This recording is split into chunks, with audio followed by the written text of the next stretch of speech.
आदाब, इस्तकबाल है। आप देख रहे हैं प्राइम डिबेट। मैं हूं आपके साथ अबू हुरैरा। दिल्ली में असेंबली इंतखाबात जैसे जैसे करीब आते जा रहे हैं, सियासी बयानबाजियों में भी शिद्दत नजर आने लगी है। शहरियत तरमीमी कानून के खिलाफ आवाज उठाने वालों के खिलाफ बीजेपी के बोल सख्त से सख्त होते जा रहे हैं।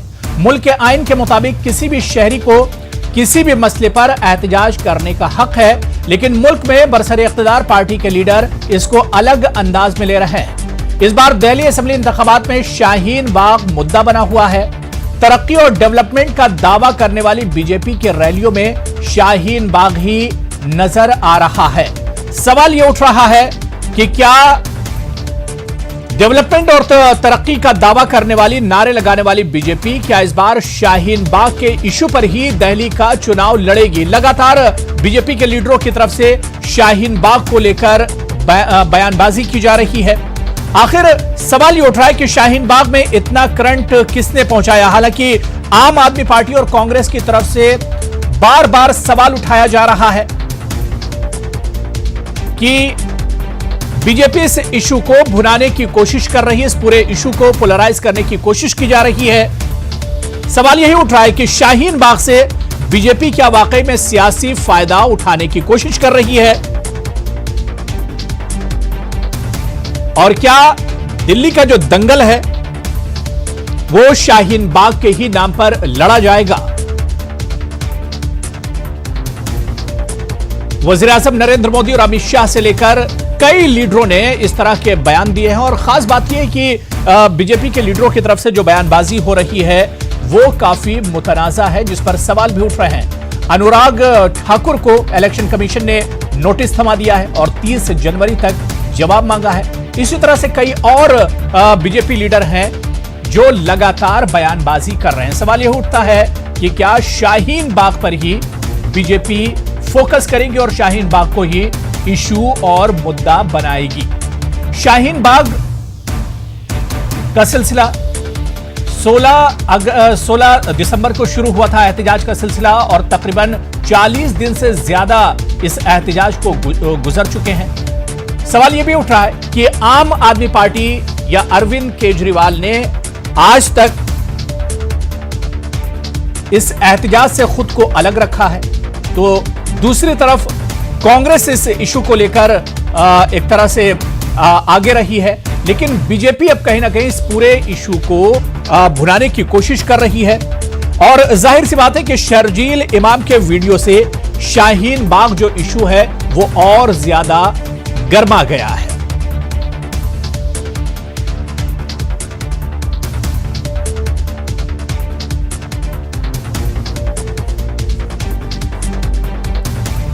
तो चलिए प्राइम डिबेट में आज हम इसी बात को समझने की कोशिश करेंगे कि क्या दिल्ली का जो चुनाव है, दिल्ली के जो इलेक्शन है, जो इंतखाबात हैं, क्या शाहीन बाग के ही नाम पर इस बार लड़ जाएंगे? इसी पर हम प्राइम डिबेट में बात करेंगे। बहुत खास मेहमान मेरे साथ जुड़े हुए हैं। बहुत जल्दी अपने मेहमानों का आपसे तारुफ करा देता हूं। मेरे साथ अनीता अग्रवाल जी हैं, स्पोक्स पर्सन है बीजेपी की।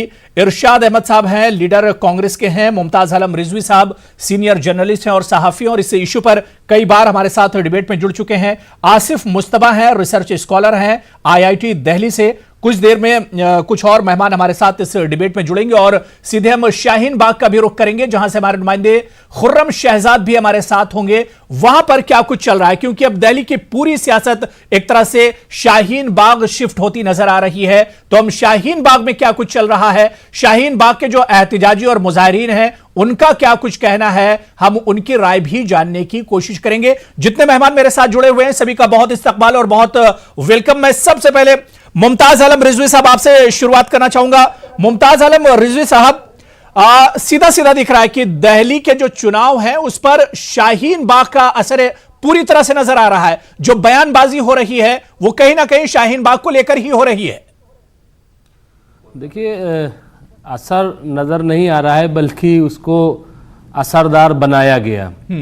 कहीं कहीं तक शाहीन बाग नहीं था, क्योंकि शाहीन बाग वो आज का नहीं बल्कि तकरीबन 45 दिन हो गए हैं कि जब दिल्ली इलेक्शन कहीं नहीं था, और तब से वहाँ पे मुसलसल मुजाहिरे हो रहे हैं। और शाहीन बाग आज सिर्फ शाहीन बाग दिल्ली में नहीं है, बल्कि पूरे हिंदुस्तान में शाहीन बाग है।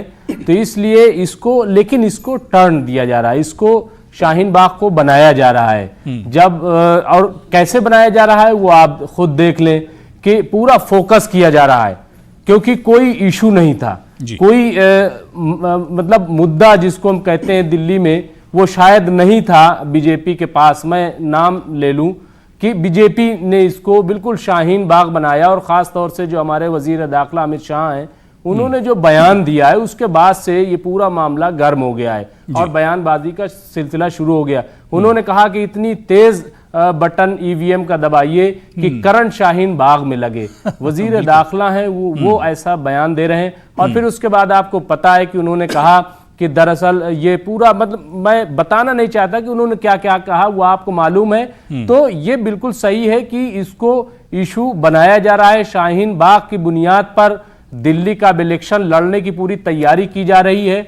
और मैं समझता हूं कि अभी तो ये शुरुआत है। जैसा कि अभी कांग्रेस का एक डेलीगेशन चीफ इलेक्शन कमीशन से मिलने गया था और वहां पे शिकायत की है, और जो सबसे बड़ी बात कही है उसने वो ये कि दरअसल दिल्ली में जो 8 फरवरी को इंतखाबात होने हैं उससे पहले फसाद कराने की तैयारी है। तो ये जो बात कही गई है ये काबिले तवज्जो है, काबिले गौर है, और इसको इलेक्शन कमीशन को भी संजीदगी से लेना चाहिए। जो लोग मुजाहरे कर रहे हैं शाहीन बाग में, मैं उनसे भी कहना चाहता हूं इसके जरिए कि वो भी इस चीज को संजीदगी से लें कि कहीं कोई ऐसी चीज ना आए। अगर कोई साजिश भी कर रहा है तो वो उस पर नजर रखें और उसको नाकाम बनाएं।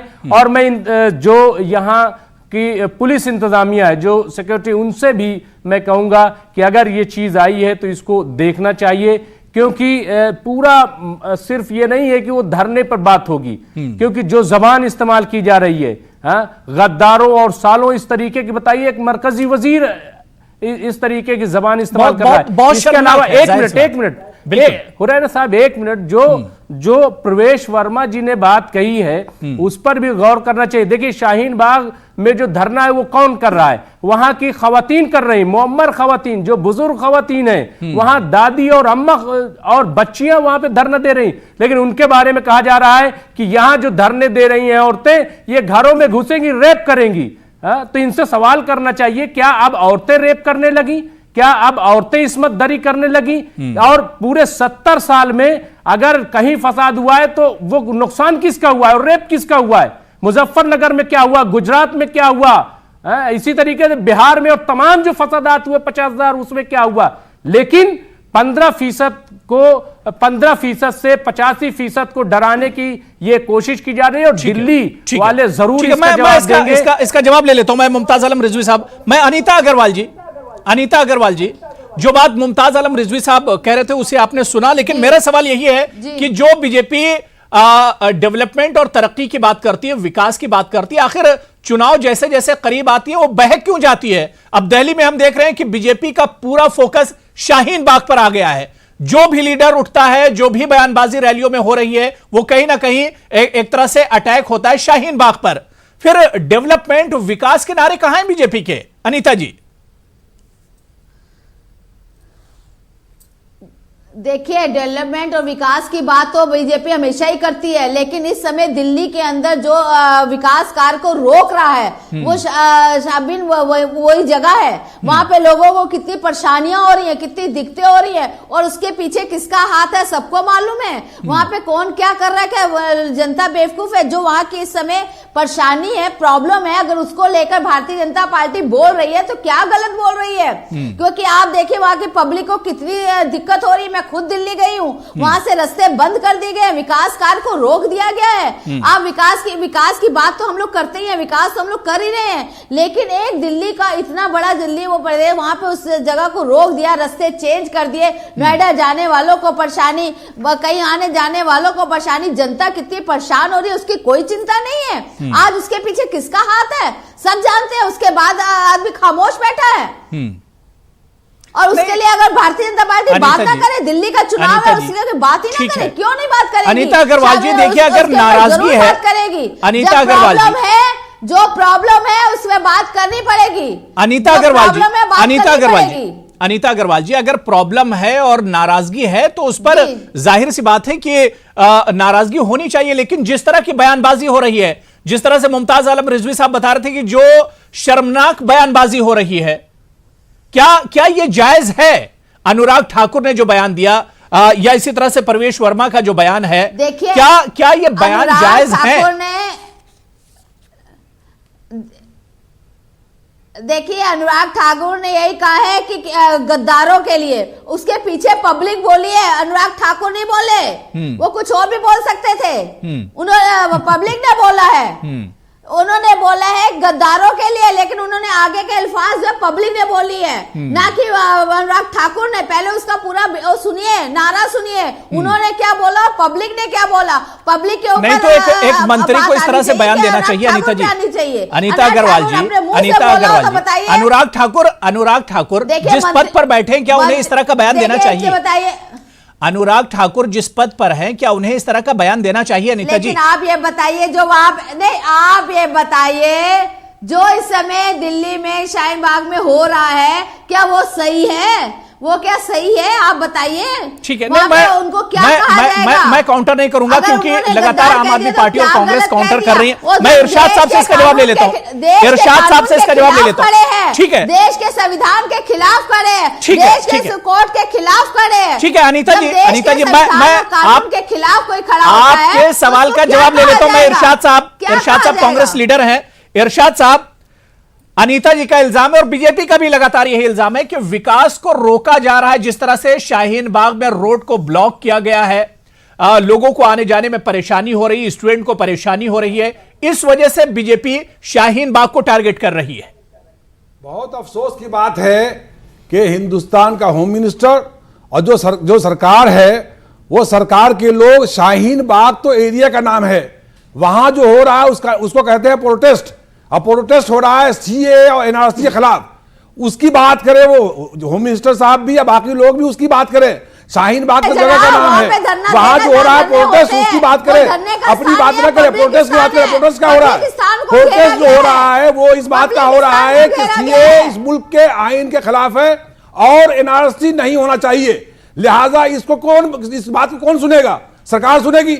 सरकार के खिलाफ जो भी, जिसको भी परेशानी होती है, सरकार के खिलाफ वो प्रदर्शन करते ही हैं। धरना देना, प्रोटेस्ट करना आईन के मुताबिक है, कानून के मुताबिक है। लिहाजा, लेकिन अगर हिंदुस्तान का कोई वजीर ये कहेगा कि गोली मारो सालों को, इसका मतलब ये हुआ कि किससे कह रहा है वो? वजीर, सरकार जिसकी है, सरकार खुद कह रही है, सरकार खुद कहेगी किसी को गोली मारो। ये आम आदमी बोले तो चलो चल सकता है, लेकिन सरकार का वजीर कैसे कह सकता है? सरकार के वजीर के मातहत तमाम पुलिस है, तमाम जुडिशरी है, उसको अवॉइड करके वो कहेगा गोली मारो। और उसके बाद एक प्रवेश जो साहिब सिंह वर्मा के साहबजादे हैं, उसका बयान आ रहा है कि शाहीन बाग के और वहां के लोग आके रेप करेंगे। इतना घटिया बयान, इतने घटिया सोच इस बीजेपी की, मुझे तो लगता है टुकड़े टुकड़े गए, कोई और नहीं है, ये बीजेपी खुद है टुकड़े टुकड़े गए। यही चाहती है इस मुल्क को तकसीम करना। बीजेपी के लोग इतने घटिया बयान देंगे इस इलेक्शन के लिए।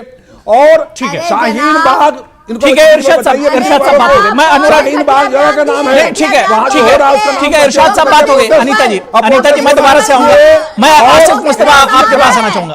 आसिफ मुस्तफा, मैं आपके पास आ रहा हूँ। अनीता जी मैं दोबारा से आ रहा हूँ। अनीता अग्रवाल जी, मैं दोबारा से आ रहा हूँ। मैं आसिफ मुस्तफा, पैसा आ रहा है नंबर 2 का, ठीक है अनीता जी मैं दोबारा से आ रहा हूँ। मैं आसिफ मुस्तफा आपके पास आना चाह रहा हूँ। आसिफ मुस्तफा जी, शाहीन बाग प्रोटेस्ट को देखा जाए तो 40 दिन से ज्यादा गुजर चुके हैं और लगातार, अब क्योंकि दिल्ली में चुनाव बहुत नजदीक है, 8 फरवरी को पोलिंग होने वाली, तमाम पार्टियां अब इस इशू को भुनाने की कोशिश कर रही है और खासतौर से बीजेपी। क्या वाकई में आपको लग रहा है कि शाहीन बाग के नाम पर अब दिल्ली चुनाव वर्सेस शाहीन बाग, मतलब जो इश्यूज थे, पब्लिक के जो बेसिक इश्यूज थे, वो नजरअंदाज हो रहे हैं? देखिए, इसमें 2 चीजें हैं जिसका जवाब देना बहुत जरूरी है। पहला तो यह है कि शाहीन बाग को शाहीन बाग किसने बनाया और शाहीन बाग को चुनावी मुद्दा किसने बनाया, ये दोनों अलग है। शाहीन बाग को शाहीन बाग उन औरतों ने बनाया है जो 2 डिग्री के टेम्परेचर पे घर से निकल के बैठी हैं। उन दुकान वालों ने बनाया है जो अपनी दुकान बंद किया उन्होंने और अपने नुकसान सहते वहां बैठे हैं। वो ऑफिस जाने वाले लोग हैं जो ऑफिसों से छुट्टी ली और वहां बैठे हैं। तो इन लोगों ने, जिन्होंने अपने वक्त की कुर्बानी दी है और अपने घर से निकल के बैठे हैं, इन्होंने शाहीन बाग बनाया, किसी और ने, किसी पॉलिटिकल पार्टी ने नहीं बनाया। अब अगला सवाल यह है कि शाहीन बाग को चुनावी मुद्दा किसने बनाया, यह समझना बहुत आसान है। ये क्रोनोलॉजी को रिवर्स ऑर्डर में समझिए। 3-4 पार्टियां हैं जो इसमें इन्वॉल्व हैं। आम आदमी पार्टी जो है इनकम्बेंट है, उनकी अभी सरकार है, उनके पास बहुत सारे मुद्दे हैं, वो इलेक्शन लड़ सकते हैं। चाहे बिजली का मुद्दा हो, चाहे पानी का मुद्दा हो, डेवलपमेंट का मुद्दा हो, एजुकेशन का मुद्दा हो। चूंकि उनकी सरकार 5 साल यहां रही है तो उनके पास सैकड़ों मुद्दे हैं जिन पे वो इलेक्शन लड़ सकते हैं। और उनके पास इतने मुद्दे हैं, इसीलिए उन्होंने खुल के कभी सीए का विरोध नहीं किया, क्योंकि उनके पास बहुत सारे मुद्दे हैं बाकी जिन पे लड़ सकते हैं। कांग्रेस के पास, चूंकि कांग्रेस अभी यहां हुकूमत में नहीं है, तो उनके पास एक मुद्दा है कि उन्होंने खुले दिल से सीए का अपोज किया है। और मैं तो दाद देता हूं प्रियंका गांधी का, उन्होंने यूपी में हिम्मत दिखाई है और एक ऐसी सरकार जो वायलेंट है, सप्रेसर है, उसके खिलाफ जाके वो लोगों से मिली हैं। तो उनके पास भी एक मुद्दा है कि उनका कोई दोगलापन चेहरा नहीं है, वो खुल के हैं सीए के अपोज में। अब बचती है बीजेपी। बीजेपी के पास कौन सा मुद्दा है जिस पर इलेक्शन लड़ सकते हैं? कोई मुद्दा नहीं बचा उनके पास। इसीलिए शाहीन बाग के पूरे मसले को, जिसको दिल्ली के इलेक्शन तो क्या, हिंदुस्तान में किसी इलेक्शन से मतलब नहीं है, उनका मसला एक प्रोटेस्ट का है, उनका मसला कॉन्स्टिट्यूशन को बचाने का है, उसकी स्पिरिट बचाने का है, उनका मसला शांतिपूर्ण अपनी बात रखने का है। तो उस अब बीजेपी के पास कोई मुद्दा नहीं बचा, 370 हो चाहे राम मंदिर हो, तो मुद्दे की तलाश में है। तो शाहीन बाग का मुद्दा बीजेपी बना रही है। अगर एक लोकल एमएलए अगर एक प्रोटेस्ट में शामिल है तो आप ये क्यों कहते हैं कि ये उनका ऑर्केस्ट्रेटेड प्रोटेस्ट है? क्या लोकल एमएलए के होने के नाते उनकी जिम्मेदारी नहीं है कि अपने इलाके में प्रोटेस्ट को वो देखें? बिल्कुल। जो आम आदमी पार्टी के एमएलए हैं, मैं तो उनको सलाम करता हूं कि वो वहां थे और लोग के साथ खड़े थे। फिर बीजेपी के पास मुद्दा नहीं बचा। बिल्कुल। पहले उन्होंने करना शुरू किया कि आम आदमी पार्टी के एमएलए खड़े हैं। ठीक है, आसिफ बात हो गई। मैं अनीता अग्रवाल जी, क्या सच्चाई यही है? अनीता अग्रवाल जी, क्या सच्चाई यही है कि दिल्ली में बीजेपी के पास कोई इशू नहीं है? आम आदमी पार्टी से लगातार कह रही है कि आम आदमी पार्टी को वोट चाहिए उसके काम पर, लेकिन बीजेपी के पास क्या वाकई में कोई मुद्दा नहीं है जिसकी वजह से वो शाहीन बाग को आगे रख रही है? एक ही मुद्दा है, शाहीन बाग। इन्होंने शाहीन बाग के पूरे मसले को देखिए, डिह्यूमनाइज किया। पास मुद्दे की बात नहीं है, बीजेपी के पास काम की बात है, बीजेपी के पास विकास की बात है, बीजेपी के पास काम की बात है। सबसे पहले बीजेपी ने इतना काम किया है, उन्होंने विकास को रोकने के लिए जो वहां पे है इसलिए उसका मुद्दा बनाया, ना कि इसलिए कि हाँ आप पार्टी उसमें सपोर्ट कर रही है, पैसा बाहर से आ रहा है, कपिल सिब्बल के अकाउंट में पैसा आ रहा है, उसको बढ़ावा दिया जा रहा है, अशांति पैदा की जा रही है, दिल्ली के लोगों को परेशान किया जा रहा है, विकास कार्य को रोका जा रहा है। तो क्यों नहीं भारतीय जनता पार्टी आवाज उठाएगी? भारतीय जनता पार्टी सीएए का क्यों विरोध किया जा रहा है? क्या कारण है? जब लोकसभा में पास हुआ, राज्यसभा में पास हुआ, विपक्ष के नेता थे, तब वो क्यों नहीं कुछ बोले? आज वो कम से कम बाहर मुद्दा बना के बैठे हैं और कभी कहते हैं कि हाँ हम इसके समर्थन में, कभी कहते हैं हम इसके विरोध में हैं। कपिल सिब्बल ने, ठीक है अनीता जी, ठीक है। मुमताज आलम रिजवी साहब जल्दी सवाल कर लीजिए, क्योंकि शाहीन बाग से खुर्रम भी हमारे साथ जुड़ चुके हैं। शाहीन बाग भी हम सीधे चलेंगे। मुमताज आलम रिजवी साहब, जी जी, अनीता जी सुन लीजिए, अनीता अग्रवाल जी सुन लीजिए, दूसरे को सुन लीजिए। दिल्ली में अराजकता को फैला दिया है, दिल्ली में अनीता अग्रवाल जी, ज्यादा बेरोजगारी, अनीता अग्रवाल, राजधानी को आपने अनीता जी, काम कर दिया। अनीता जी, एक मिनट सुन लीजिए, मेरे दो सुन लीजिए जी। मुमताज साहब, मैं अनीता जी से जानना चाहता हूं कि क्या शाहीन बाग में जो धरना चल रहा है इसकी वजह से मुल्क की जीडीपी जो है वो 4.5 हो गई? नंबर 1। नंबर 2, क्या 45 साल में सबसे ज्यादा बेरोजगारी शाहीन बाग की वजह से हुई? नंबर 3, क्या आज नौजवान जो, एक मिनट, क्या आज नौजवान जो हर रोज 36 नौजवान खुदकुशी कर रहे हैं बेरोजगारी की वजह से, क्या शाहीन बाग की वजह से है? क्या महंगाई जो है वो शाहीन बाग की वजह से? हम हमें बता दें, पूरा मुल्क जो सफर कर रहा है, आज क्या एयर इंडिया जो बिक रही है वो शाहीन बाग की वजह से बिक रही है? क्या रेलवे का प्राइवेटाइजेशन जो हो रहा है शाहीन बाग की वजह से? क्या एमटीएनएल बीएसएनएल की जो सौदेबाजी हो रही है वो शाहीन बाग की वजह से हो रही है? और जो हमारी नवरत्न ये सारी कंपनियां, ये जो प्राइवेट की जा रही है, क्या ये सब शाहीन बाग की वजह से है? हाँ, तो हमें इसका जवाब तो दीजिए, जो सवाल किया गया उसका जवाब दीजिए। इसमें दीजिए ना, क्यों नहीं धरना इसमें दे रहे? और अगर कपिल सिब्बल जी के अकाउंट से पैसे आ रहे हैं तो आपका तो गृह मंत्रालय है, आप उनको गिरफ्तार क्यों नहीं कर रहे हैं? शाहीन बाग आप करिए ना उनको गिरफ्तार। वो आप बोलने से पहले ठीक है, इस पर आगे भी बातचीत करेंगे। ठीक है, बात हो गया अनीता जी, अनीता अग्रवाल जी, बात हो गई, ठीक है। मेरे साथ सीधे शाहीन बाग से शहजाद खुर्रम हमारे नुमाइंदे हैं शाहीन बाग से जुड़े हुए। क्या कुछ शाहीन बाग में चल रहा है इस प्रोटेस्ट में, हम उनके पास भी जाएंगे। और इस बीच कलीमुल हफीज साहब पॉलिटिकल एनालिस्ट हैं, सियासी तज्ज़ियानिगार हैं, वो भी हमारे साथ जुड़ चुके हैं और दिल्ली की सियासत पर बहुत अच्छी नजर है कलीमुल हफीज जी की। कलीमुल हफीज जी, आपका भी बहुत इस्तकबाल है न्यूज़ 18 उर्दू में। मैं सीधे शाहीन बाग खुर्रम आपके पास आना चाह रहा हूं। खुर्रम, लगातार ये देखा जा रहा है पिछले 2-3 दिनों से शाहीन बाग को दिल्ली चुनाव का इशू बनाया जा रहा है। क्या कुछ कहना है शाहीन बाग में जो लोग प्रोटेस्ट कर रहे हैं, एहतजाज कर रहे हैं, उनका क्या कुछ कहना है? बिल्कुल हुरैरा, सबसे पहले मैं आपको बता दूं अभी दिल्ली में बारिश हुई है और शाहीन बाग भी इस बारिश से गुजरा है। यहाँ की आप तस्वीरें देखेंगे कि किस तरीके से यहाँ पर अभी भी जो सैकड़ों की तादाद में खवातीन हैं, प्रोटेस्ट करने वाले लोग हैं, ये सारे लोग अभी भी यहाँ पर डटे हुए हैं। ये तमाम तस्वीरें दिल्ली से आप देख रहे हैं कि किस तरह से यहाँ पर पानी निकालने की कोशिश की जा रही है, क्योंकि ऊपर थोड़ी सी जगह में यहाँ पर टेंट है। लेकिन जो सवाल आपने रास्त तौर पर पूछा है, सीधे तौर पर वो यहाँ की खवातीन है, मैं उनसे पूछता हूँ। यहाँ पर हम देख रहे हैं कि पिछले कई दिनों से लगातार शाहीन बाग को जो इंतखाबात हो रहे हैं दिल्ली में, उसका इशू बनाने की कोशिश की जा रही है। आप लोग क्या सोचते हैं? देखिए, हमारा तो बिल्कुल क्लियर है, ठीक है। ये जो प्रोटेस्ट चल रहा है ना, ये एक सॉलिडिटी, ये सेकुलरिज्म है और अपने संविधान को बचाने के लिए हम ये प्रोटेस्ट चल रहा है। अगर वो इस चीज़ को किसी चीज़ से कनेक्ट करते हैं, कभी वो 500 से कनेक्ट कर देते हैं, कभी वो पाकिस्तान से कनेक्ट कर देते हैं, कभी वो अपने ये जगह जगह जो प्रदर्शन रैलियां करती हैं उनसे कनेक्ट कर देते हैं। अब उन्होंने चुनाव से कनेक्ट कर दिया, ठीक है। वो उनका अब मुद्दा चुनाव पर आ गया, सारा चुनाव के ऊपर आ गया। क्यों? क्योंकि वो अपनी एक गंदी सत्ता चलाना चाहते हैं, एक ऐसी चीज़ वो शो करना चाह रहे हैं जिसका कोई भी सर और पैर नहीं है, ठीक है। वो बोलते हैं, वो क्या जाहिर करना चाहते हैं इस चीज़ से, जो उन्होंने ये बोला कि इतनी ज़ोर से बटन दबाना कि शाहीन बाग वालों को करंट लगे। वो एक गृह मंत्री होके एक गृह मंत्री का क्या वर्क होता है, सबको एक साथ यूनिटी में लेकर, सेकुलरिज्म होता है, सबको एक साथ लेकर चलना है, उनको किसी में भेदभाव नहीं रखना। अब वो शाहीन बाग को मुसलमानों की तरफ बांट दिया, दूसरे इलाकों को हिंदू की तरफ बांट दिया। बिल्कुल मुझे ये बताइए, शाहीन बाग को जिस तरह से इशू बनाया जा रहा है, हिंदू मुस्लिम का सवाल बनाया जा रहा है और इस पर इलेक्शन लड़ा जा रहा है, आप लोगों को क्या महसूस कर रहे हैं? देखिए, 2014 के बाद से डेवलपमेंट तो किया नहीं है, तो उनका मुद्दा केवल यही है कि तोड़ो और राजनीति करो। और ये डिवाइड एंड रूल का उनका जो मुद्दा है ना, ये शुरू से है। और उनके पास ना एजुकेशन का मुद्दा है, ना रोजगार का मुद्दा है। फेल हो चुकी है सरकार 2014 के बाद से।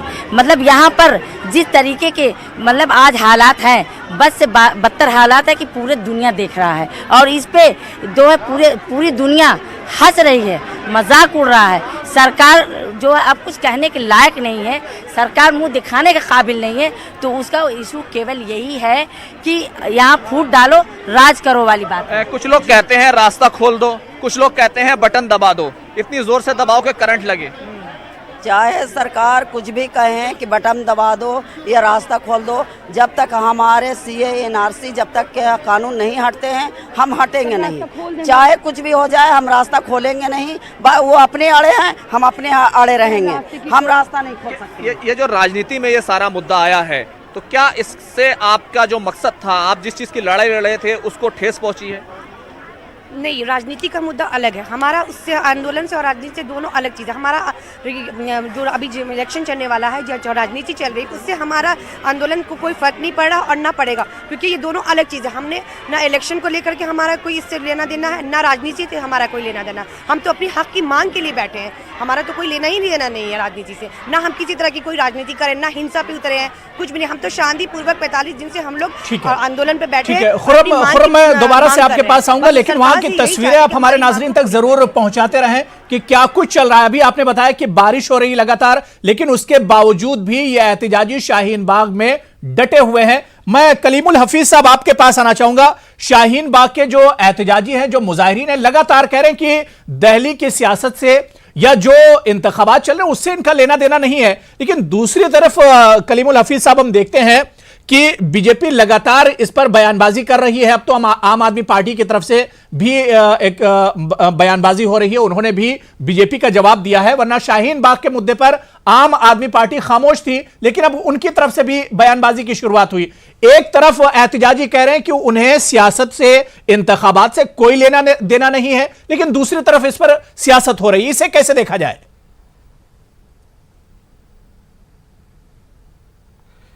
नहीं, देखिए, अभी जो खुर्रम शहजाद साहब आम खवातीन से बात कर रहे थे जी, और वो खवातीन वो हैं जिनका सियासत से कोई ज़्यादा लेना देना नहीं है, उनके आव भाव से आपको पता लग रहा होगा, लेकिन वो सच्चाई बयान कर रही हैं जो भारत सरकार और जो इस वक्त के हुक्मरान हैं उनकी आंखें खोलने वाली सच्चाई बयान कर रही हैं। यानी शाहीन बाग किसी और मकसद के लिए वो धरना है, और इस सरकार के पास, ख़ास तौर से जो केंद्रीय सरकार बीजेपी की सरकार है, उसके पास कोई मुद्दा, कोई जनता को फेस करने का उसके पास कोई मवाद नहीं है। इसलिए वो एक नकली मुद्दा शाहीन बाग को दिल्ली के इलेक्शन से जोड़ के पेश कर रहा है, जबकि शाहीन बाग की जनता सीएए और एनआरसी के विरोध में वहां बैठी है।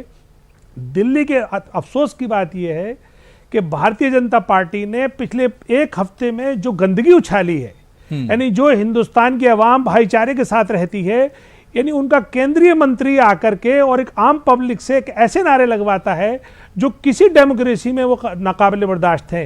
यानी जब कैबिनेट मिनिस्टर ये बात कह रहा है तो आम कार्यकर्ता का क्या फीलिंग होगी, इसका आप अंदाजा लगा सकते हैं। तो ये बीजेपी की बौखलाहट और बीजेपी के पास मुद्दा ना होने की वजह है कि वो बिला वजह के शाहीन बाग के धरने को दिल्ली इलेक्शन से जोड़ रहे हैं, जबकि दिल्ली तो खुद अपने आप में पूर्ण राज्य नहीं है। इसे तो एक तरह से कह सकते हैं एक डेकोरेटेड एक महानगर पालिका कह सकते हैं इसको।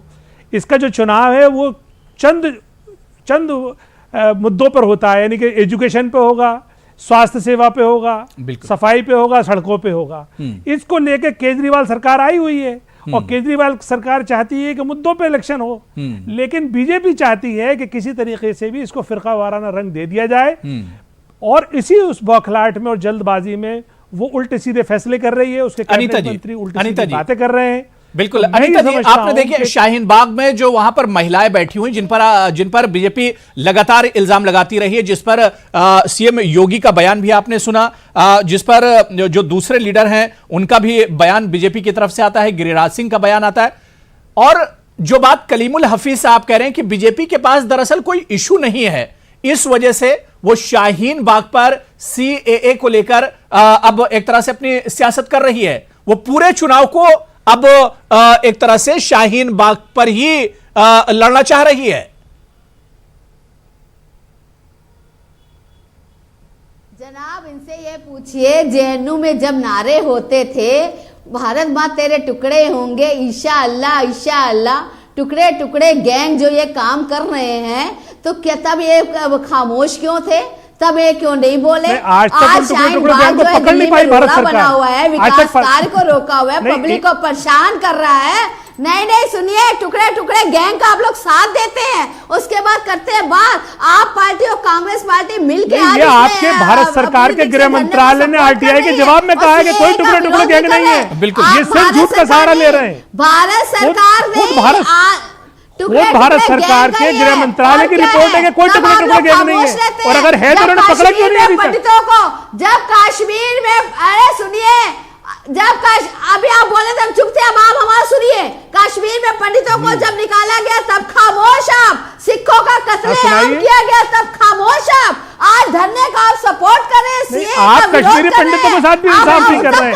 कश्मीरी पंडित आज भी दर भटक रहे हैं। राम मंदिर का मुद्दा उनके भी एक एक्ट संविधान में बना है, जो एक्ट राज्यसभा में बना है, जो एक्ट पार्लियामेंट में बना है, उसका आप खुलेआम विरोध कर रहे हैं। लोकतंत्र की हत्या करने पे लगे हैं आप। ठीक है अनीता अग्रवाल जी, लेकिन इस सरकार ने कश्मीरी पंडितों के साथ क्या कर दिया? कश्मीरी पंडितों की क्या वादी वापसी हो गई 2014 के बाद से? इस सरकार पर भी सवाल उठते हैं। लेकिन सीधे हम शाहीन बाग का रुख करेंगे, जहां से खुर्रम शहजाद लगातार हमारे साथ जुड़े हुए हैं और लगातार खुर्रम शाहीन बाग को कवर करते रहे। 40 दिन से ज्यादा का वक्त गुजर चुका है इस एहतिजाज को। खुर्रम, मैं आपके पास आना चाहूंगा, क्या कुछ लोगों का कहना है, क्योंकि एक लंबा वक्त एहतिजाज का गुजर चुका है और हमने देखा कि सख्त से सख्त सर्दी, बारिश, हवा, पानी सब कुछ हुआ, लेकिन ये लोग डटे हुए हैं।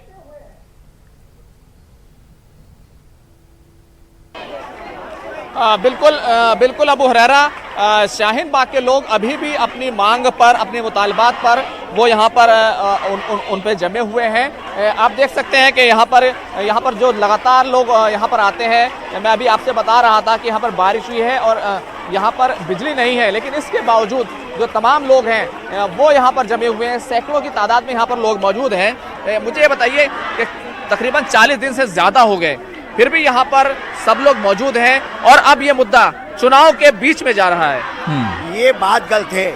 इस मुद्दे का चुनाव से कोई संबंध नहीं है। हकीकत तो ये है, ये मुद्दा अपने अधिकार की मांग को लेकर हो रहा है और ये जो चुनाव का मुद्दा बनाया जा रहा है, ये बात गलत है। मैं इसका खंडन करता हूँ। आप लोग क्या महसूस करते हैं? 40 दिन हो गए लेकिन अभी तक यहाँ के लोगों से कोई मिलने नहीं आया। आगे कहाँ तक, कब तक, और फिर अब चुनाव के बीच में ये सारे मुद्दा? देखिए, कोई सरकार का कोई भी नुमाइंदा यहाँ पर इतने बड़ी तादाद में, यहाँ इस देश की महिलाएं, इस देश की माताएं, यहाँ पर बहुत भारत माता की जय के नारे लगाए जाते हैं, लेकिन इस देश की माता बहनें यहाँ पर बैठी हुई हैं 44 दिन से।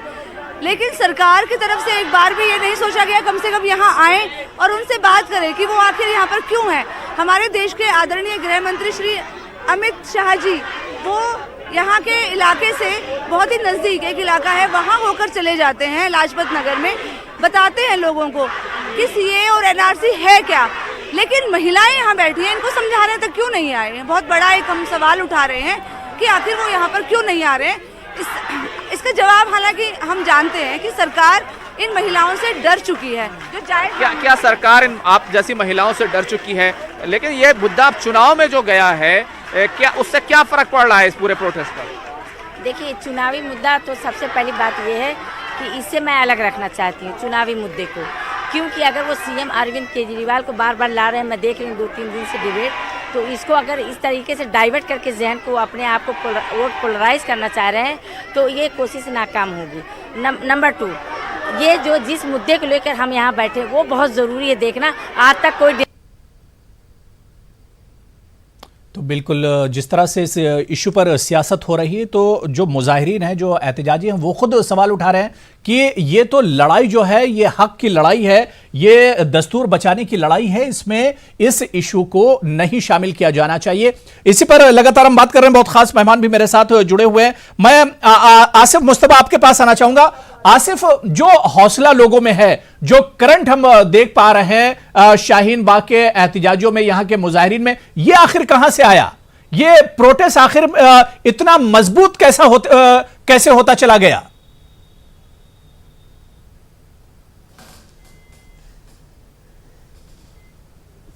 झटका खा गए हैं कि उन्होंने अपना जो मोरल सेंस है वही खो दिया है और उनके सारे नेता बहुत ही बेतुका बयान दे रहे हैं। इसका मतलब साफ है, सब पार्टी के सारे जितने लीडर हैं, चाहे टॉप लीडरशिप से लेके जिनको पैसे मिल रहे हैं, जिनको जहां तक बात हिम्मत की है, जहां तक बात हिम्मत की है, तो शाहीन बाग के प्रोटेस्ट मैं अनीता जी आ रहा हूं। मालूम कैसे हो रहा है? आप बात तो सुनिए, आप बात तो सुनिए। एक सड़क बंद करने से आपको पूरी दिक्कत हो रही है और आपने 80 लाख लोग को कश्मीर में ब्लॉकेट करके रखा हुआ है, आपको दिक्कत नहीं हो रही, तो दोगलेपन से आप बाहर निकलिए। आप लोग कर रहे हैं। एक मिनिस्टर ये कहता है कि देश के गद्दारों को और इनको गोली मार दो, तो आप अदालतें बंद क्यों नहीं करवा देते? आपका गृह मंत्रालय यहाँ है, फिर भी आप कहते हैं कि फंडिंग कैसे हो रही है, तो आप होम मिनिस्ट्री को बंद क्यों नहीं करवा देते? करने वाले ठीक है, सब तो आप ही तय कर लीजिए ना। फिर आप घुसपैठियों के साथ हैं, आप देश के टुकड़े टुकड़े गैंग के साथ हैं, आप तो होम मिनिस्ट्री को ही नहीं मालूम टुकड़े टुकड़े गैंग कौन सा है? तो आप अपने गृह मंत्रालय को एक लेटर तो लिख दीजिए, लेटर लिख के पूछिए कि जो टुकड़े टुकड़े गैंग है वो कहां से आया। आप ये काम तो कर लीजिए कम से कम। विपक्ष के नेता, जब आपके विपक्ष नहीं, अनीता अग्रवाल जी, जिस तरह की बयानबाजी हो रही है दिल्ली में, जिस तरह बीजेपी के लीडर लगातार बयान दे रहे हैं, बेतुकी बयानबाजी हो रही है, क्या उससे मसले का हल निकलेगा? अनीता अग्रवाल जी, जिस तरह की बेतुकी बयानबाजी हो रही है, अनीता अग्रवाल जी, जिस तरह की भड़काऊ बयानबाजी हो रही है, क्या उससे नतीजा निकलेगा? क्या उससे मसले का हल निकलेगा? अनीता अग्रवाल जी, भड़काऊ बयानबाजी आप कर रहे हैं, भड़काऊ बयानबाजी कहीं नहीं हो रही है। उन्होंने देश के गद्दारों की बात कही है, उसके इसके पीछे पब्लिक ने नारा दिया है। पब्लिक से बात करिए, आप तो ये तय करना अदालत का काम है ना। ठीक है, मैं मुमताज आलम रजवी साहब बोलना चाहिए। नेता ने केवल गद्दार के लिए कहा ठीक है, है। अनीता और जी। सही बताइए, गद्दारों की सजा क्या है? आप ठीक है। बताइए, गद्दारों को कौन सी सजा ठीक है, देनी चाहिए? ठीक है, आप ही ठीक है, मैं बोलिए। मुमताज जो आलम देश के रजवी लिए साहब। गद्दारी करे, उनको ठीक है। क्या सजा होनी चाहिए? ठीक है, आप ठीक है, मैं बताइए। अनीता जी मैं आ रहा हूं। मैं मुमताज आलम रिजवी साहब, मुमताज आलम रिजवी साहब, अब जो सियासत हो रही है इसे किस तरह से देखा जाए? क्योंकि लगातार जो बयानबाजी हो रही है, अभी किसी ने डिबेट में कहा कि असल में बीजेपी के पास कोई इशू नहीं है, लेकिन मुमताज आलम रिजवी साहब थोड़ा सा पीछे आप और जाइए। बीजेपी लगातार कई रियासतों में चुनाव हारती चली आ रही है। झारखंड का चुनाव देख लीजिए, जहां पर शहरियत तरमीमी कानून मामला बिल्कुल गर्म था, राम मंदिर का मामला गर्म था, लेकिन वहां पर नतीजे आप देख लीजिए। तो बीजेपी क्या वाकई में उसकी घबराहट है? जो बयानबाजी अब हो रही है, क्या ये उसकी घबराहट है? देखिए, मैं समझता हूं कि इन्होंने हरियाणा में कहा था 65 पार 40 सीटों तक समझ गए। इन्होंने जो महाराष्ट्र में नारा दिया था उससे पीछे हो गए। ताकि जवाब देने में आसानी होगी। इससे पहले आप देखिए, मध्य प्रदेश, राजस्थान, छत्तीसगढ़ में हार गए। इनकी मुसलसल शिकस्त हो रही है और उसकी वजह यही है कि जो ये नारेबाजी करके और जुमलेबाजी करके, तो बीजेपी को खुद अपना मुहासबा करना पड़ेगा और देखना पड़ेगा कि अब आवाम इन चीजों पर नहीं आने जा रही। और मैं हुरैरा साहब आपको ये भी बता दूं, और मैं फिर बैठूंगा जिस दिन नतीजे आएंगे कि दिल्ली के आवाम, जब झारखंड के आवाम जुमलेबाजी में और जज्बेबाजी में नहीं आए, तो दिल्ली का जो पढ़ा लिखा तबका है वो कतई नहीं आएगा। और ये जो पूरी डिबेट है ये टीवी तक महदूद है, माफ कीजिएगा। ये सिर्फ टीवी पर दिखाया जा रहा है कि गोया अब शाहीन बाग जो है वो इंतखाब का मरकज बन गया है। ऐसा कुछ भी नहीं है। मैं लोगों के बीच में जाता हूं, मैं ग्राउंड रिपोर्टिंग करता हूं, जैसा कि खुर्रम भाई कर रहे हैं। मैं लोगों के बीच में जा रहा हूं, लोग सब कुछ समझ रहे हैं, जनता है, सब जानती है, और उसको मालूम है कि उसको बिजली की जरूरत है, उसको मालूम है कि उसको उनके बच्चों के एजुकेशन की जरूरत है, उनको मालूम है कि उनको अस्पताल की जरूरत है, तो जो रोजमर्रा, और उनको ये भी मालूम है कि कितनी महंगाई हो गई है। तो ये तमाम चीजें लोगों के जहन में बैठी हुई हैं। वो जुमलेबाजी और ये हमलेबाजी से बिल्कुल परेशान होने वाली नहीं है। और न ये जो टीवी डिबेट पे लोग बैठ करके और पूरा जो एक जिस तरीके से शाहीन बाग में कुछ रिपोर्टर जा करके, माफ कीजिएगा मैं नाम नहीं लूंगा, लेकिन जा करके और वहां पे एक माहौल बनाने की कोशिश की गई, वो भी बहुत शर्मनाक है। लेकिन अनीता जी, दिल्ली के अवाम समझते हैं जी वो सही इशू पर अनीता अग्रवाल जी मुझे सुन पा रही हैं आप? उसके बाद जो भी अनीता अग्रवाल जी मुझे सुन पा रही हैं आप? सही इशू पर बात होंगे, क्योंकि देखिए अनीता अग्रवाल जी, शाहीन बाग, ठीक है, अनीता अग्रवाल जी, बाबा रामदेव, अनीता अग्रवाल जी मुझे सुन पा रही हैं आप? जाएंगे और उन्होंने ये कहा कि जो स्टूडेंट हैं, जो छात्र हैं, उनको अपने भविष्य देखना चाहिए, बिल्कुल ज्यादा ये शोर शराबे में नहीं पड़ना चाहिए। बिल्कुल मैं पूछना चाहता हूं उनसे भी और सबसे कि कैसा भविष्य, कैसा मुस्तकबिल, जब हमारे पास इंजीनियर, डॉक्टर सब मौजूद है, कहीं रोजगार नहीं है। आपको पता है प्राइवेट कंपनियों में इस 5 साल में 3.5 करोड़ लोग जो है बेरोजगार हुए। इसके बाद जो जाति जो मतलब सनतें थी वो हमारी बंद हुई। जो सरकार है वो खुद निकाल रही, कह के ऐलान निकाल, चाहे यूपी गवर्नमेंट हो, ठीक है। मुमताज साहब, ठीक है, बात हो गई। मुमताज आलम रिजवी साहब, बात हो गई। मैं अनीता अग्रवाल जी, जो हो रहा है, अनीता अग्रवाल जी, ऐसा मुस्तकबिल पढ़ करके स्टूडेंट करेगा। ठीक है, अनीता अग्रवाल जी, अनीता जी ज्यादा, अनीता जी बीजेपी में शामिल, अनीता अग्रवाल जी तो थोड़ा सा खामोश हो जाइए, आप फिर आप थक जाएंगे। अनीता अग्रवाल जी सुन लीजिए। देखिए, पहले आप सुनेंगी नहीं तो जवाब कैसे देंगे अनीता जी? देखिए अनीता अग्रवाल जी, अनीता अग्रवाल जी सुन लीजिए, थोड़ा सा सुन लीजिए, क्योंकि सबकी बारी आएगी। पैनल में जितने लोग बैठे, मुझे सबके पास बारी बारी जाना है। बीच में आप बोलती रहेंगी तो डिस्टर्ब हो जाएगा। इंपॉर्टेंट है वो पुलिस मित्र के नाम से तकर्रुरी हुई है और उसमें शर्त थी कि आरएसएस का मेंबर होना चाहिए और 5 फीट 10 इंच होना चाहिए। हाँ, तो अगर इस तरीके, तो इनको तो रोजगार मिल रहा है, ठीक है, लेकिन जो बाकी लोग हैं, ठीक है, मुमताज साहब, 30 करोड़ उनका क्या होगा? ठीक है, तो उनका मुस्तकबिल जाहिर सी बात है कि ये जो आवाम से जुड़े हुए मसले हैं, इस पर बात होनी चाहिए थी, ना कि शाहीन बाग और जिस तरह की भड़काऊ बयानबाजी हो रही है। इससे आवाम का कुछ भला नहीं होने वाला है। मैं इरशाद साहब आपके पास आना चाहूंगा। इरशाद साहब, आम आदमी पार्टी पर लगातार सवाल उठता रहा है कि अरविंद केजरीवाल हो या आम आदमी पार्टी का कोई दूसरा लीडर शाहीन बाग धरने तक नहीं पहुंचता है।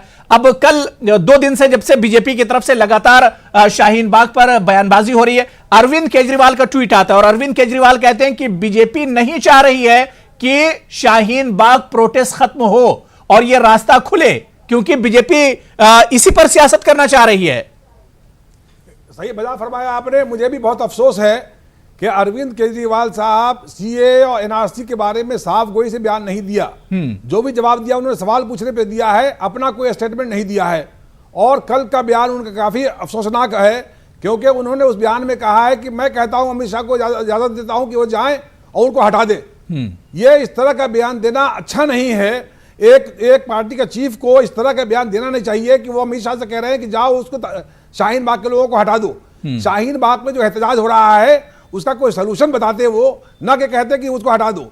दूसरी बात यह है कि दिल्ली में अरविंद केजरीवाल को भी फायदा हो रहा है बीजेपी की इस तरह की बातें करने से, क्योंकि अरविंद केजरीवाल भी पिछले 4.5 सालों में उन्होंने कोई भी काम नहीं किया। पिछले 6 महीने से काम करना शुरू किया है उन्होंने। आप अगर उनका इंस्ट्रक्शन देखेंगे, ऑर्डर जो उनका निकला है कैमरा के लिए, वो अगस्त महीने का है 2019 का, कि कैमरा लगाया जाए 4000 कैमरे हर असेंबली सेगमेंट में। इसी तरह बिजली भी फ्री किया है 4 महीने पहले।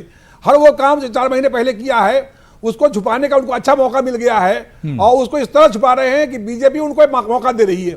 बीजेपी उस इशू पे बात ही नहीं कर रही है, बल्कि बीजेपी हिंदू मुस्लिम शाहीन बाग बाकी चीजों पर बात कर रही है। लिहाजा मुझे अफसोस है कि आम आदमी पार्टी जो इतने बड़े इशू जो सीए एनआरसी जो मुसलमानों की तकदीर बनाएगी और बिगाड़ेगी, उसके बारे में अगर नहीं उसका कोई सोच नहीं है या उसका कोई बयान देना नहीं चाहते हैं और बल्कि दूसरे लोगों को भड़का रहे हैं, तो यह अफसोसनाक बात है। ठीक है, मैं कलीमुल हफीज साहब जो बात इरशाद साहब कह रहे हैं और देखा भी गया कि आम आदमी पार्टी की तरफ से कोई रिएक्शन नहीं आया पिछले 2-3 दिनों से, जब से बीजेपी हमलावर हुई है शाहीन बाग के इशू को लेकर, तब अरविंद केजरीवाल का एक ट्वीट आता है इस इशू को लेकर। क्या आपको लग रहा है कि अरविंद केजरीवाल या आम आदमी पार्टी नहीं चाह रही थी कि चुनाव रहते तक इस इशू में हाथ डाला जाए, बचना चाह रही है वो इस इशू से?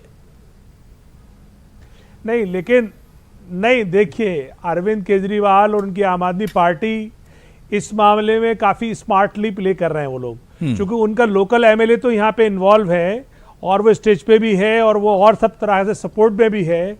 लेकिन पार्टी ने एज ए होल बहुत अपना बैलेंस व्यू लिया है, क्योंकि वो समझते हैं कि बीजेपी की जो प्रोपेगेंडा मशीन है वो बहुत खतरनाक है, वो कभी भी इसको कम्युनल कलर दे सकती है। इसलिए बीजेपी की टॉप लीडरशिप ने अपने आप को दूर रखा है। लेकिन वो सीएए और एनआरसी के विरोध में है। उन्होंने राज्यसभा में भी वोट उनके खिलाफ दिया, लोकसभा में भी वोट उसके खिलाफ दिया और बयान भी दिए हैं, ऐसा नहीं है। लेकिन हाँ, उनको ये डर है क्योंकि वो विनिंग प्लेटफॉर्म पे है। अभी तक जितनी भी रिपोर्ट्स आ रही हैं, जितने सर्वे आए हैं, उसमें मेजोरिटी से आम आदमी पार्टी जीत रही है दिल्ली में और वो डायल्यूट करना नहीं चाहती अपने विनिंग अपने रोल को। और बीजेपी की पूरी कोशिश है कि किसी तरीके से अरविंद केजरीवाल को घसीट लिया जाए इसमें और शाहीन बाग में ला करके और उसको फिर कम्युनल फ्लेवर दे करके और उसे जवाबदेह बनाया जाए। लेकिन चूंकि अरविंद केजरीवाल भी इक्वली स्मार्ट है, वो उसमें फंसना नहीं चाहते। जबकि सच्चाई ये है कि शाहीन बाग वाला जो इशू है ये सिर्फ नेशनल नहीं है, ये तो अंतर्राष्ट्रीय है। यानी यूरोपियन यूनियन जिस मुद्दे पे डिस्कस कर रही हो उसका दिल्ली के इलेक्शन में क्या काम है, वो तो एक नेशनल और अब तो इंटरनेशनल इशू बन गया है। तो मैं समझता हूं कि आम आदमी पार्टी इसके विरोध में तो है, लेकिन वो फ्रंट पे आना नहीं चाहती। बिल्कुल। मैं आसिफ आपके पास आना चाहूंगा। जो बात कलीमुल हफीज साहब है इसके आगे की हम बात करेंगे। ठीक है, मैं अनीता जी मैं आ रहा हूं, थोड़ा सा वेट कर लीजिए, मैं आ रहा हूं। मैं जवाब ले लूंगा आपसे जवाब ले लूंगा, लेकिन मैं आसिफ मुस्तफा मैं आपके पास आना चाह रहा हूं। आसिफ, क्या वाकई में शाहीन बाग का प्रोटेस्ट अगर इसी तरह से चलता रहा या अगर ये प्रोटेस्ट और बढ़ता है तो चुनाव में बीजेपी इसका फायदा वाकई में उठाएगी? बीजेपी को इसका फायदा मिलेगा? बिल्कुल। पहले तो अनीता जी आप बात सुनिए, मन की बात कहते कहते ना आपकी सुनने की आदत खत्म हो गई है, तो पहले सुनने की आदत डालिए, संवाद की आदत डालिए। शाहीन बाग का जो पूरा प्रोटेस्ट है वो पूरा ए पॉलिटिकल प्रोटेस्ट है, उसको इलेक्शन से कोई मतलब नहीं है। आप गलत बोल रहे हैं। अभी जैसा भाई ने बोला कि वो अंतर्राष्ट्रीय मुद्दा है, जिस मुद्दे पे यूरोपियन यूनियन के डेलीगेट रेजोल्यूशन पास कर रहे हो उस मुद्दे को एक छोटे स्टेट में, स्टेट भी नहीं है, privilege state, privilege union territory में सीमित कर देना बहुत बुरी बात है। हम उसके खिलाफ हैं, हम कोई भी उसको सपोर्ट नहीं करते। शाहीन बाग का मुद्दा तब तक चलता रहेगा जब तक सरकार अपनी जिद, अपनी अड़ियल रवैये से पीछे नहीं हटे। जब गृह मंत्रालय ये खड़े होकर बोले कि हम 1 इंच पीछे नहीं हटेंगे, तो शाहीन बाग वाले भी तो कह सकते थे हम भी रोड पे बैठेंगे, और ये वो कह रहे हैं। तो ये अड़ियल रवैया सरकार का है। आपको लगता है कि आप यूपी में जिस तरह बर्बरता करके आपने लोगों को मारा है, वैसा आप दिल्ली में भी कर लेंगे। और शाहीन बाग के लोगों के पास बहुत सारे सवाल हैं। आप कहते हैं कि रोड ब्लॉकेट हो गया, उससे सबको दिक्कत हो रही है, तो कश्मीर में भी ब्लॉकेट से लोगों को दिक्कत है। आप अपना दोगलापन वाला रवैया हटाइए, आप सारी परेशानी को एक जैसे समझिए। आपको लोगों की गलत बयानी से दिक्कत है, और आपके मिनिस्टर, आपके एमपी ये कहते हैं कि यहाँ रेप कल्चर प्रमोट हो रहा है। आप इससे आपको माफी मांगनी चाहिए। आपका मिनिस्टर आके कहे कि देश के गद्दारों को जूते मारो, गोली मारो, तो आप अदालतें बंद क्यों नहीं करवा देते? आप ये कहते हैं कि यहाँ फाइनेंस कहीं और से आ रहा है, तो आप होम मिनिस्ट्री को बंद करा दीजिए ना। आप पता नहीं लगा क्यों नहीं पा रहे। आपने बीजेपी ने, अब भाई बीजेपी ने, अनीता जी, शाहीन बाग के अनीता अग्रवाल जी, और ऐसी चीज नहीं है जिससे ये बहस कर सके, लोगों के सामने जा सके। अनीता अग्रवाल जी आसिफ किसी पार्टी से नहीं आते। चाहे आप दिल्ली के सारे स्टार प्रचारक का देखिए, इनकी बात शाहीन बाग से शुरू होती है और इनकी बात शाहीन बाग पे खत्म होती है। तो भले करंट कहीं भी लगा हो, झटका तो इन सबको लगा है ना, और ये अपने झटके में मानसिक संतुलन खो गए हैं। अनीता अग्रवाल जी, अब ठीक है, अनीता अग्रवाल जी अब आप जवाब दे दीजिए। अनीता अग्रवाल जी, बिल्कुल नहीं, मैं अनीता अग्रवाल जी, आप ये बताइए कि लोगों के इश्यूज और मुद्दे की बात, डेवलपमेंट और विकास की बात बीजेपी हमेशा करती है, लेकिन अब दिल्ली चुनाव में अचानक क्या हो गया? क्यों शाहीन बाग पर आ गई? इस तरह की जबानें बदल गई, बोलियां बदल गई बीजेपी के लीडरों की। एक सेकंड अबू भाई, हाँ अबू भाई सुन लीजिए। नहीं अबू भाई इनसे पूछिए धरना किस चीज का कर रहे हैं। हमको भाषा समझा रहे हैं महंगाई की, हमको भाषा समझा रहे हैं जीडीपी की, हमको भाषा समझा रहे हैं। ये धरना किस पे चल रहा है? धरना इस वजह से कर रहे हैं कि आप तो समझेंगी ना, दिल्ली में जो समस्या है, नहीं दिल्ली में समस्या, ये भारत सरकार के डिविसिव कानून के खिलाफ चल रहा है धरना। ये जो सीएए लाए हैं, जो हिंदुस्तान को बांटने का कानून लाए हैं, ये उसके खिलाफ चल रहा है। ये आपको पता नहीं है धरना क्यों चल रहा है? सुन लीजिए, यानी भारतीय जनता पार्टी को 100 रैलियां करनी पड़ी है इस धरने के, इसको धरने को दबाने के लिए, और आपको पता नहीं है धरना क्यों चल रहा है? पूरे देश में भारतीय जनता पार्टी 100 रैलियां कर रही है। वो आपका गृह मंत्री लखनऊ में जाके ये कहता है कि हम 1 इंच नहीं हटेंगे। यानी इस धरने के विरोध, ये धरना इसलिए है। आप यहाँ बात करते हैं महंगाई की, बात करते हैं जीडीपी की, बात करते हैं, धरना जो जिसलिए चल रहा है आप उसके लिए बात करिए ना। आप धरने से दिल्ली के इलेक्शन का ताल्लुक नहीं है। धरना सीए पे दे रहे, सीए का क्यों विरोध किया जा रहा है? धरने का ताल्लुक सीए का क्या घुसपैठियों के साथ है आप, गद्दारों के साथ है आप, आतंकवादियों के साथ है आप कश्मीर समस्या पे नहीं बोलते हैं। जो कानून सीएए लाए हैं ये उसके खिलाफ है, तब नहीं बोलते हैं। किसने किया? हम भारत के संविधान के साथ हैं, भारत की जनता के साथ हैं, भारत की लोकतंत्र के साथ हैं। हम आज जैसे डिविजन घुसपैठिया नहीं है, लेकिन पाकिस्तान का मुसलमान घुसपैठिया होगा। इसका जवाब तो आप देंगे ना? नहीं, पाकिस्तान का आपको चाहिए सपोर्ट, आपको सबसे ठीक है, बात हो गई। ठीक है, मैं मुमताज आलम रिजवी साहब, बात हो गई। अनीता जी, कलीम साहब बात हो गई, कलीमुल हफीज साहब बात हो गई, अनीता जी बात हो गई। मैं मुमताज आलम रिजवी साहब, ठीक है ठीक है ठीक है, बात हो गई। अनीता जी बात हो गई, ठीक है, आप खामोश हो जाइए। अनीता जी खामोश हो जाइए, बात हो गई।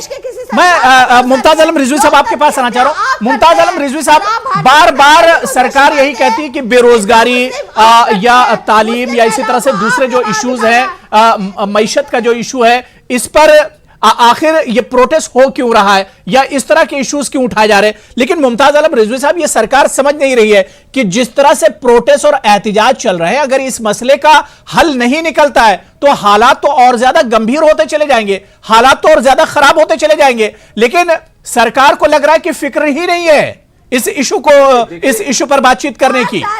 देखिए, ऐसा है हुरैरा साहब कि ये जो सीए का मामला है, अब बहुत जल्दी तमाम दूसरे इशू से ये जुड़ने वाला है। अब ये सीए का मसला शाहीन बाग जो है वो बेरोजगारी पर भी होगा। अनीता जी लगातार आप बोल रहे हैं, डिस्टर्ब हो रहे हैं दूसरे लोग भी, हो रहा है उस पर भी शाहीन बाग होगा। शाहीन बाग महंगाई पर होगा, और शाहीन बाग मुल्क के दूसरे इश्यूज पर भी होगा। अभी आप देख लीजिएगा, ये हुकूमत की गलतफहमी दूर हो जाएगी। हुकूमत, देखिए बहुत अच्छी बात यह है कि अभी भी वक्त है वो चीजों को समझ ले। वो ये समझ ले कि झारखंड में जब उन्होंने ये नारा दिया कि हमने 370 कर दिया, जब उन्होंने कहा कि हम ये 4 महीने में गगनचुंबी जो है मंदिर बनाएंगे, जब उन्होंने और तमाम 3 तलाक की बात की और न जाने सीए की बात की, इसके बावजूद आप देखिए कि झारखंड में बीजेपी मुंह की खा गई। इसके अलावा मैं हरियाणा की भी मिसाल दे चुका, महाराष्ट्र की मिसाल दे चुका, और उससे पहले जाइएगा तो और तमाम स्टेट हैं। तो अभी भी वक्त है बीजेपी के पास और मरकज की मोदी हुकूमत के पास कि वो अभी भी चीजों को देखे और जाग जाए कबल इसके कि तमाम चीजों पर जो है वो हो जाए। अभी देखिए बैंक जो है वो अभी बंद होने का ऐलान किया गया है। अभी रेलवे वालों ने ऐलान किया है कि वो इसके खिलाफ करेंगे, इंडियन एयरलाइंस वालों ने किया है। तो अभी बड़े पैमाने पर ये प्रोटेस्ट होंगे और शाहीन बाग अब सीए के लिए नहीं होगा। अभी आप देख लीजिएगा, शाहीन बाग मैंने जैसा कि बताया ये पूरा चल रहा है और ये होने जा रहा है। ठीक है अनीता जी, मुल्क में होगा। ठीक है, मैं आखिरी कमेंट अनीता जी आपसे लेता हूं। अनीता जी, जो बात मुमताज आलम रिजवी साहब कर रहे हैं कि जो मुल्क के जो दूसरे मसले उन पर भी नजर जानी चाहिए, और क्या ये शाहीन बाग जो 45 दिन से चल रहा है, मुल्क के दूसरे हिस्सों में जो लगातार प्रोटेस्ट हो रहे हैं, क्या इस पर आखिर सरकार कब तक खामोश रहेगी? इस मसले का हल क्यों नहीं निकाल रही सरकार? क्योंकि जिम्मेदारी तो सरकार की ही बनती है कि इस मसले का हल निकाले। अबू भाई सुन, हाँ बिल्कुल सरकार के, हाँ अबू भाई सरकार की पूरी जिम्मेदारी बनती है। सरकार विकास के कार्यों में लगी है, सरकार पूरी योजनाओं में काम कर रही है, लेकिन ये शामिल कौन सी योजना है बताइए, ये डिस्टर्ब कर रहा है। कौन सी? अनीता जी आप बताइए, इतनी सीनियर है आप, मुझे कुछ योजना गिना दीजिए। कौन सी योजना है जो आपकी कामयाबी के साथ चल रही है? आयुष्मान योजना किसकी? बताइए। आवास की योजना किसकी? उज्ज्वला योजना किसकी? सौभाग्य योजना किसकी? जाके देखिए, गोद लिया था बिल्कुल ने, हुकूमत ने कहा था कि सारे ये तो देखिए योजनाएं वाला स्कीम लाना तो सरकार की जिम्मेदारी है। आप सरकार में आवाम आपको चुनकर लेकर आई है, तो ये स्कीमें तो सरकार को लानी ही होगी अनीता जी। लेकिन लोगों में जो एक डर और खौफ है, लोगों में मौजूदा वक्त में जो बेचैनी है, इस पर भी सरकार को निकल कर आना होगा। सरकार के अंदर, आवाम के अंदर जो कंफ्यूजन है सरकार के फैसले को लेकर, उस पर भी अब सरकार को उस पर भी अब आवाम को समझाना होगा। आवाम का एतमाद अनीता जी जितना होगा, और सरकार की ही जिम्मेदारी बनती है कि सरकार आगे निकल कर आए, क्योंकि अगर ये इसी तरह से सिलसिला चलता रहा तो मुल्क बहुत पीछे चला जाएगा। डेवलपमेंट और तरक्की के नाम पर हम बहुत पीछे चले जाएंगे। सरकार को संजीदगी के साथ इस इशू पर अब सोचना होगा कि यह सिलसिला और ज्यादा दराज ना हो, यह सिलसिला और आगे ना निकले। इस पर अब सरकार को निकल कर आना चाहिए और सरकार को अपनी खामोशी तोड़नी चाहिए। बहुत बहुत शुक्रिया अनीता अग्रवाल जी मेरे साथ जुड़ने के लिए और पूरी बेबाकी से अपनी बातचीत रखने के लिए। कलीमुल हफीज साहब, खुर्रम शहजाद, मुमताज आलम रिजवी साहब, आसिफ मुस्तफा और इरशाद साहब, सभी का बहुत बहुत शुक्रिया प्राइम डिबेट में जुड़ने के लिए और अपना कीमती वक्त देने के लिए। आदाब।